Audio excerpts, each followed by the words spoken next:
Hello and welcome to this special News Mobile Editor's Wrap from Washington, D.C. This is Saurabh Shukla. In a major development following the phone call that happened between the US President Donald Trump and the Russian President Vladimir Putin, it has been, I would say, the first step for peace between Ukraine and Russia. Why do I say this is the first step? Because they have agreed to a ceasefire for infrastructure and energy facilities uh, in Ukraine and Russia. So that's the first step. They've also agreed that talks will happen for a lasting ceasefire and peace between the two countries.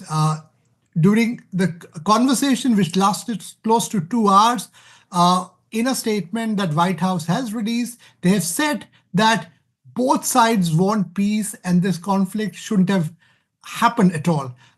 During the conversation, my sources are telling me that both the US President Donald Trump and the Russian President Vladimir Putin were emphatic in making sure that they want the peace to return. But obviously, there are certain, I would say, red lines that Russia wants US to address for itself. And obviously, President Zelensky of Ukraine has also expressed his concerns that his side's representation should not be undermined. So certainly there are certain red lines which need to be crossed, but this is the first major step forward in finally seeing the end to this war, which has led to countless lives getting lost. Also, a major impact on the global economy. It really impacts global peace. And it remains to be seen if we can see the lasting peace in the region. But I would say, on the whole, the conversation between the US President Donald Trump, who's trying to play the role of a peacemaker, with both Vladimir Putin, obviously, as you know, his previous meeting with the Ukrainian president at the Oval Office, was not successful.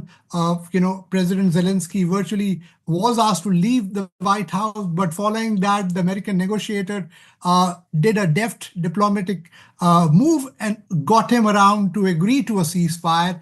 Ukraine has already agreed to a ceasefire, and now the Russian side will likely come to a middle ground solution, and the talks will happen in the Middle East very soon. The end of this war will not only ensure in some ways that global peace can return, we'll also see normalcy between Russia and the US, which is also in some ways good for good for India, because India has strategic relationship with the US.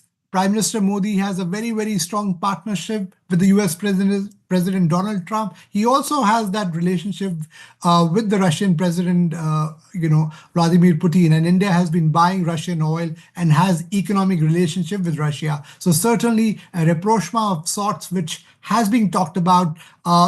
During the conversation, there was a talk of resuming hockey games between Russia and the US, also making sure that there should be a resumption of the ties between the two countries. Will also mark the end of a sort of a Cold War that existed between US and Russia. And if Russia and the US come together, this is also good for India, because India in some ways has huge economic stakes with both the countries.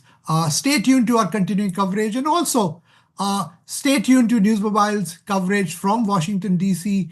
on events that matter and impact your lives.